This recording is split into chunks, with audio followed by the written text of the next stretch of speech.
Toyota's recent strategic shift toward Canada represents far more than a simple reaction to tariffs. While the threat of nearly $800 billion in potential U.S. tariff losses and a sharp projected profit decline provided the immediate pressure, the company's northward movement signals a deeper, more calculated play for long-term stability in the volatile electric vehicle era. This pivot highlights a critical divergence in the business climates of the two nations, where predictability is becoming the most valuable currency for global manufacturers. The core of Toyota's decision lies in the chaotic and unpredictable regulatory environment in the United States.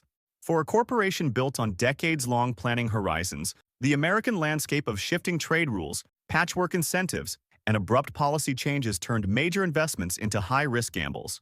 Key projects like the now-delayed EV production line in Kentucky faced constant recalibration, disrupting intricate supply chain and workforce plans. Decisions were increasingly dictated by compliance and penalty avoidance rather than efficiency or market demand. This uncertainty proved especially crippling for Toyota's electric vehicle ambitions.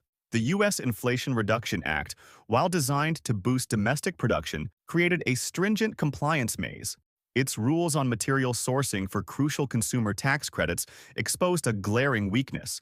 The United States lacks the integrated mineral refining and battery component infrastructure to meet its own demands. American suppliers couldn't deliver at scale, leaving automakers like Toyota in a bind where neither cost nor compliance could be guaranteed. Canada, conversely, presented a uniquely complete and stable solution. Its advantage is structural, not just geographical. The country possesses not only abundant critical minerals, but, crucially, the domestic processing capability to refine them, something the U.S. currently lacks.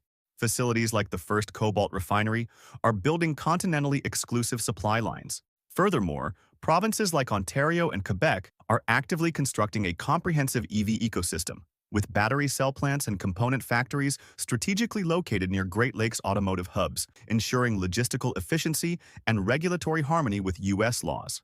Toyota's response has been a steady, quiet integration into this emerging EV corridor. By deepening its footprint in Ontario and Quebec, the company gains a shielded, stable production base that remains seamlessly connected to its existing U.S. assembly operations. This corridor is gaining immense momentum, amplified by parallel massive investments from Honda, GM, and others. Each new project reinforces the region's viability, creating a powerful industrial cluster where long-term commitments can be made with confidence. The growing U.S. political reaction, accusations of job channeling, and fears of Canada becoming a regulatory backdoor underscores the profound implications of this shift. It reveals a central paradox. American policy, despite aiming for EV leadership, is encouraging manufacturers to seek stability beyond its borders.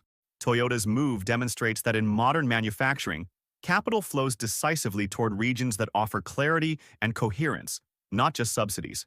Ultimately, Toyota's strategic realignment is a case study in long-term corporate risk management. It underscores that modern supply chains are fluid systems where politics, resources, and regulation intersect. Companies will gravitate toward ecosystems that provide mineral access, processing capability, and policy predictability in one package. For the United States to reclaim its footing, it must confront fundamental questions about refining its own incentives, accelerating domestic infrastructure, and providing the strategic certainty that automakers require to anchor their futures.